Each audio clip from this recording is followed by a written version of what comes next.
Hi guys, सो आज आया हूं मैं एक मस्त कॉन्सेप्ट के साथ जिसका नाम है SWW। तो ऐसा क्या है इस SWW में जो आपको 95+ % स्कोर कराने में आपकी हेल्प करेगा।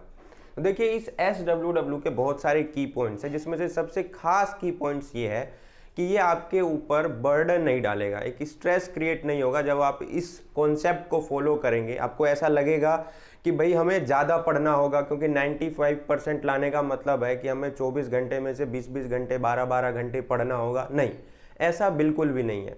इसीलिए ये जो हमारा कॉन्सेप्ट है ये बहुत ही बिल्कुल यूनिक है। और कहीं ना कहीं अगर आप अभी तक प्रीवियस क्लासेस में 90% या 85% या उससे अबव स्कोर कर रहे थे, तो कहीं ना कहीं आप इस प्रोसेस से, इस कॉन्सेप्ट से जुड़े हुए थे।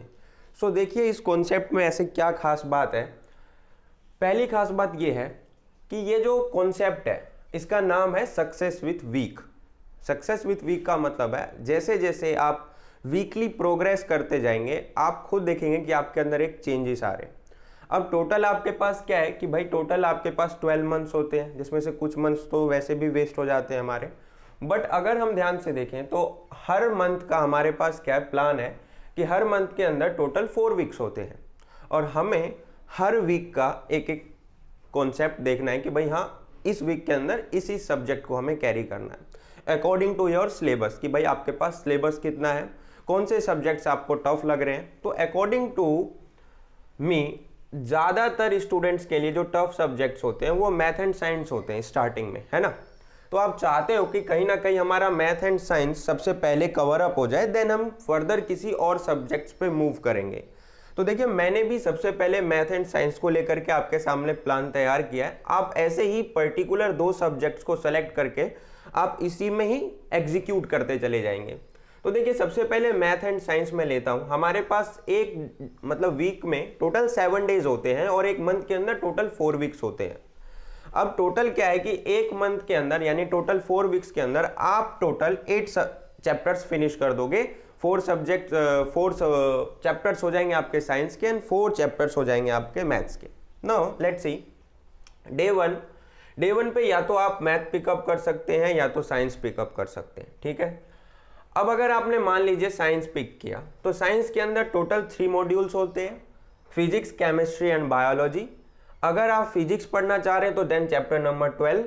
अगर आप केमिस्ट्री पढ़ना चाह रहे हैं तो चैप्टर नंबर 1 से स्टार्ट करेंगे एंड अगर बायोलॉजी तो चैप्टर नंबर 6 लाइफ प्रोसेस से स्टार्ट करेंगे। यहाँ पर एक पॉइंट ये है कि बहुत सारे स्टूडेंट्स ट्यूशन टीचर से पढ़ रहे होंगे अभी कोविड के टाइम में, या तो आप ऑनलाइन पढ़ रहे होंगे। अगर ये कोविड नहीं चल रहा है, मान लीजिए फ्यूचर वाले स्टूडेंट अगर वीडियोस देखते उस टाइम कोविड खत्म हो जाते तो ऑफलाइन वो जा रहे होंगे, या आप सेल्फ स्टडी कर रहे हैं यूट्यूब या बाकी साइट्स की हेल्प लेके पढ़ रहे हैं। तो देखिए क्या होता है, अगर आप 95% प्लस स्कोर कर रहे हैं या 90% प्लस स्कोर करना चाहते हैं तो देखिए आपको अपनी सेल्फ स्टडी में इंप्रूवमेंट करनी होगी। किसी से भी पूछिए, या अगर आप अभी तक स्कोर कर रहे हैं तो आपको पता है कि आपको अच्छा स्कोर करना है, तो भाई सेल्फ स्टडी में हम जितना ज़्यादा इंप्रूवमेंट ला सकते हैं उतना ज़्यादा हमारे लिए बेनिफिशियल होगा। तो सेल्फ स्टडी में सबसे बड़ा इंप्रूवमेंट ये होता है रीडिंग ऑफ बुक्स। क्या होता है? Reading of books. आपको पता है कि भाई हमारे इस पूरी दुनिया में, इस वर्ल्ड में अगर हम कहीं ना कहीं देखें, किसी सक्सेसफुल पर्सन को देखते हैं तो उसके अंदर एक सबसे बेस्ट क्वालिटी ऑफ हैबिट होती है रीडिंग ऑफ बुक्स। एग्जैक्टली। तो देखिए यहां पर सबसे पहले डे 1 में अगर आप साइंस पिक करते हैं, ठीक है, तो आपके पास 2 चॉइस है, या तो आप एनसीईआरटी या तो आप रेफरेंस बुक। रेफरेंस बुक आप कोई भी सेलेक्ट कर सकते हैं, या तो आप लखमीर सिंह सेलेक्ट कर लीजिए, या ऑल इन वन, या कोई टीचर गाइड करता है, या आपको जो मजा आता है वो पिक कर सकते हैं। बट अकॉर्डिंग टू मैं सजेस्ट करूंगा आप एनसीईआरटी पिक करें। बहुत सारे स्टूडेंट्स के अंदर एक मिथ बना दिया गया है कि साइंस में एनसीईआरटी बहुत बोरिंग बुक है, उसके अंदर कुछ भी नहीं है। देखिए क्या होता है, जो रेफरेंस बुक होते हैं उनके अंदर भी सेम चीजें लिखी हुई होती है, थोड़े बहुत एग्जाम्पल्स ज्यादा ऐड कर देते हैं और कॉन्सेप्ट को क्या करते हैं, 1 to 1 तोड़ देते हैं। बट एनसीईआरटी के अंदर भी वही चीज है, एनसीईआरटी के अंदर सारी चीजें इंक्लूडेड है जो आपको पढ़नी है।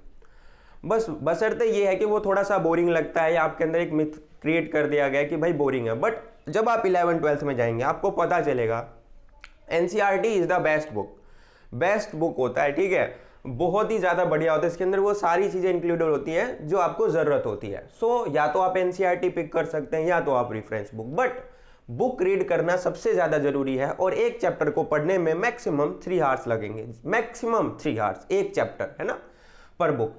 अब देखिए इसमें क्या है कि भाई आपने 3 घंटे यूटिलाइज किए, मैक्सिमम टू मैक्सिमम बोल रहा हूँ, 3 घंटे आपने यूटिलाइज किए और आपके पास टोटल 24 घंटे होते हैं, तो उसमें से 3 घंटे अगर आप निकाल दें तो अभी भी आपके पास 21 घंटे बचे हैं। चाहे तो आप 10 घंटे स्लीप लीजिए, ट्यूशन टीचर से पढ़ रहे हैं तो ट्यूशन टीचर से पढ़िए, सोशल मीडिया यूज़ करें, सोशल मीडिया यूज़ किए। तो इसीलिए मैं बोल रहा था कि आपके ऊपर कोई प्रेशर, कोई बर्डन, कोई स्ट्रेस क्रिएट नहीं करेगा, आप इजिली जो है इसे फॉलो कर सकते हैं। देखिए क्या होता है ना, सक्सेस जो होता है ना वो डिसिप्लिन से जुड़ा होता है। अगर आप डिसिप्लिन है अपने लाइफ में, अपने गोल को लेकर के डिसिप्लिन है, तो चीज़ें बहुत आसान लगेंगी, ड्यूरेबल नहीं लगेगा। अगर आप फोकस नहीं रहोगे तो चीज़ें ड्यूरेबल लगेंगी। तो देखो डे 1 में हमें एक चैप्टर लेना है साइंस का, उसे बुक से रीड करना है, बट रीड करते टाइम हमें हाईलाइट करने हैं की पॉइंट्स को। बट हाईलाइटिंग करते टाइम हम दो चीज़ें गलत करते कि भाई जो चीज़ आ रहा है उसे हाईलाइट करते चले जाते, नहीं ऐसा नहीं है। हाईलाइट कब करना है, कैसे करना है, इसके अंदर भी कुछ चीज़ें होती है। जब हम चीज़ें पढ़ रहे होते हैं तो हमारे सामने दो सिचुएशन क्रिएट होते हैं, एक जो हमें आसानी से समझ में आ जाता है, एक जो हमारे लिए डिफिकल्ट होता है। तो जो चीज़ें हमें आसानी से समझ में आ रही है उसे आप ब्लू हाइलाइटर से हाईलाइट कर दें, या जो भी आप कलर सेलेक्ट करना चाहते हैं कलर सेलेक्ट कर लें। तो फॉर मी अगर आप ब्लू से क्या करें, उन चीज़ों को सेलेक्ट कर दें जो आसानी से रीड करते टाइम आपको समझ में आ गया है। एक आएगा जब आपको किसी टॉपिक में डाउट आएगा, आप उसे दूसरे मार्कर या दूसरे हाइलाइटर से क्या करें, पिकअप करके, है ना, मतलब ले लिया भाई उसे और हाईलाइट कर दिया। और उसके बाद आपको क्या करना है, अगर आपको वो चीज़ डाउट आ रहा है, आप या तो उसे छोड़ देंगे या तो नेक्स्ट टॉपिक पे चले जाएंगे। लेकिन ये गलती कभी भी ना करें। आपको किसी टॉपिक में डाउट आया है तो आप उसे स्किप करने की बजाय उसी टॉपिक को एट अ टाइम या तो आप गूगल कर सकते हैं या तो आप यूट्यूब पे सर्च कर सकते हैं। समझ ले उस टॉपिक को एट अ टाइम, समझ ले, आपका काम है उसे उसी टाइम फिनिश करके समझना, लेकिन उसे दूसरे कलर से हाईलाइट करना। इसका बेनिफिट ये रहता है कि इन फ्यूचर हमें ये पता चल जाता है कि उस चैप्टर को रीड करते टाइम हमारे लिए ये चीज़ बहुत ज़्यादा डिफिकल्ट थी और हमें फर्स्ट टाइम रीड करने में भाई अंडरस्टैंडिंग में डिफिकल्टीज आ रही थी, तो हमें इसे ज़्यादा रिवाइज करना होगा, क्योंकि हमें इसमें इन फ्यूचर दिक्कत आ सकती है या इससे अगर कोई क्वेश्चन आया तो डाउट क्रिएट हो सकता है। सो उसी टाइम उस कॉन्सेप्ट को समझ लें। अगर आप ट्यूशन टीचर से पढ़ रहे हैं तो उसी टाइम टीचर से कंसल्ट कर लें, अगर नहीं तो उसे आप गूगल वगैरह कर लें, या खुद से डाउट क्लियर करना चाहते हैं तो वो हमारे ब्रेन में ज़्यादा टाइम तक रहता है कि भाई हमारी गलती पता चली और हमने उसे खुद से रिजॉल्व किया। सेकेंड डे भी आपने same NCERT and reference book लेना है, जो चीज़ें आपने पढ़ी वही चीज़ उठाना है, लेकिन इस टाइम एक चीज़ है, सेल्फ नोट्स लॉन्ग विथ की पॉइंट्स। यहाँ पर क्या है कि जो भी चीज़ें आपने हाईलाइट करी उस बुक को साथ के साथ उसे रीड करते जाइए और एक सेल्फ नोट्स प्रिपेयर कीजिए।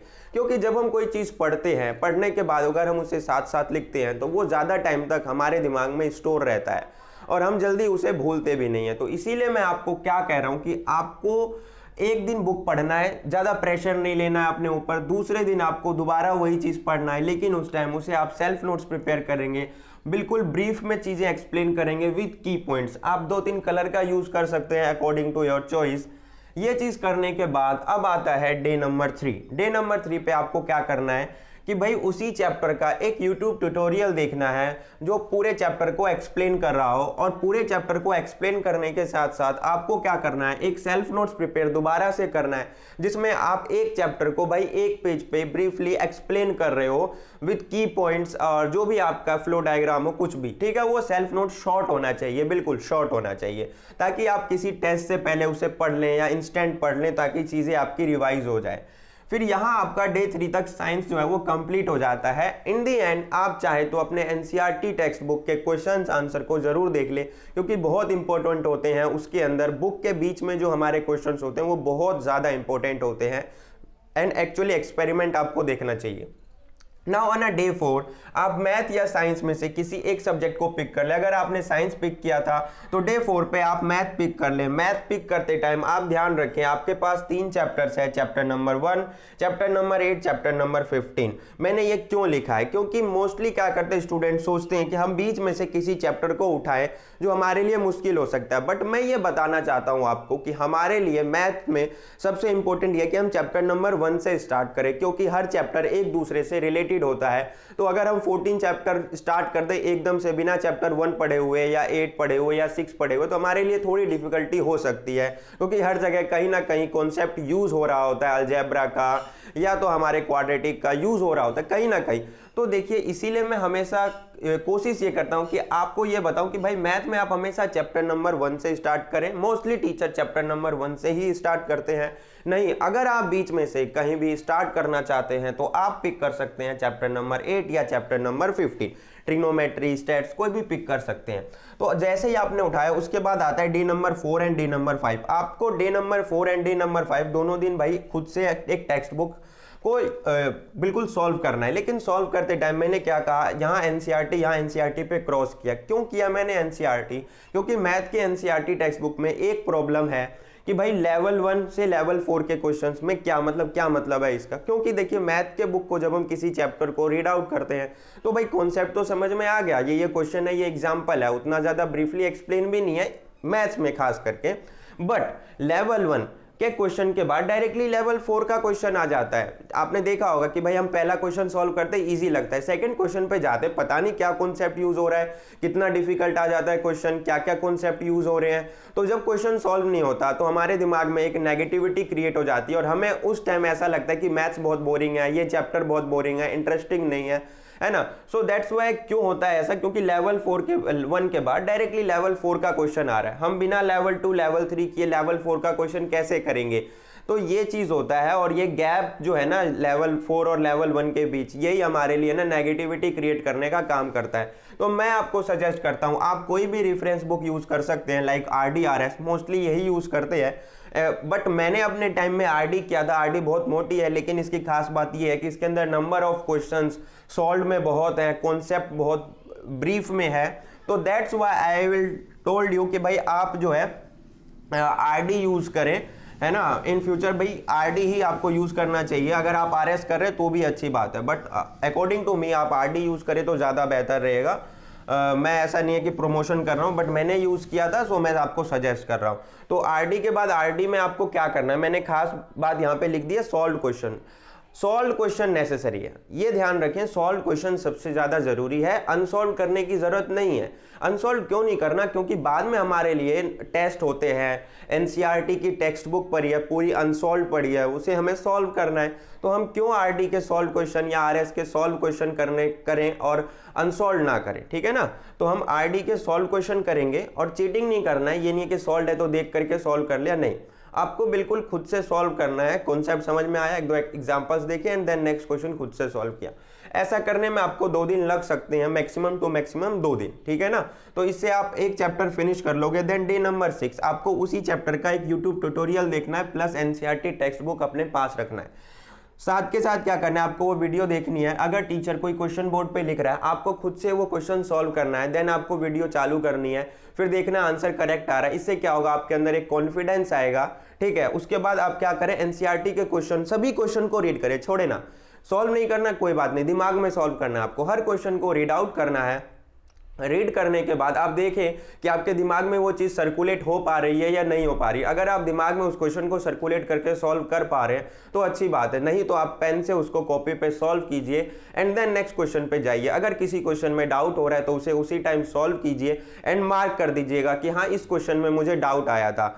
तो देन इस तरीके से आप जो है 3 दिन में मैथ भी एक चैप्टर फिनिश कर सकते हैं। किसी में हो सकता है एक्सरसाइज बहुत ज़्यादा लेंथी हो, तो आप थोड़ा सा क्या करें, एक ही चैप्टर के कॉन्सेप्ट को दूसरे वीक में यूटिलाइज कर सकते हैं, ठीक है ना।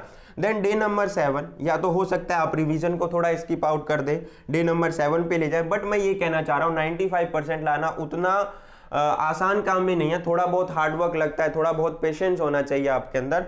तो देन डे नंबर 7 पे आप आएंगे। देन डे नंबर 7 पे रिवीजन करना मस्ट है। हर 7 दिन मतलब 3 दिन बाद आपने एक एक चैप्टर पढ़ा तो 7 डे आपको रिवाइज करना मस्ट है, क्योंकि हम चीज़ें भूलते बहुत ज़्यादा है, हमारा दिमाग उतने टाइम के लिए चीज़ें स्टोर नहीं कर पाता। So that's why revision is must, सभी बोलेंगे रिवीजन करना जरूरी है। सो डे नंबर 7 साइंस में जो आपने नोट्स प्रिपेयर किया था आप उसे लें, एंड शॉर्ट नोट जो आपने प्रिपेयर किया था उसे लें। पहले 2 घंटे या 1 घंटे में आप उसे रिवाइज कर लें, NCERT के क्वेश्चंस देख लें। देन आप आए मैथ पे। मैथ में आपको उस 2 घंटे या 3 घंटे इंटरवल बाद आपको क्या करना है, रिवाइज कैसे करना है मैथ में। आपको मैथ की टेक्स्ट बुक लेनी है एंड उस एक्सरसाइज को ओपन करना है, और एक्सरसाइज में आपको ध्यान रखना है कि सभी क्वेश्चंस को आपको सॉल्व नहीं करना है, ठीक है। अगर आप कर सकते हैं तो अच्छी बात है, बट अगर आपके पास टाइम कम है तो सभी क्वेश्चन को मत सॉल्व कीजिए, चेक कीजिए कि आपको किन किन क्वेश्चन में फर्स्ट टाइम जब आप प्रीवियस डे कर रहे थे तो डाउट आया था, आप उन क्वेश्चन को दोबारा से कर लीजिए, वो काफ़ी रहेगा आपके रिवीजन के लिए। तो इस तरीके से आप जो है वो मैथ को रिवाइज कर सकते हैं। आई होप कि आपको चीज़ें समझ में आई, आपको वीडियो पसंद आई होगी और आप इसे फॉलो करेंगे और ये डेफिनेटली वर्क करेगा। सो चैनल को सब्सक्राइब करना, वीडियो को लाइक करना एंड कमेंट करना कि वीडियो कैसा लगा और शेयर करना मत भूलना। तो मिलते हैं गाइस नए वीडियो में नए कॉन्सेप्ट के साथ।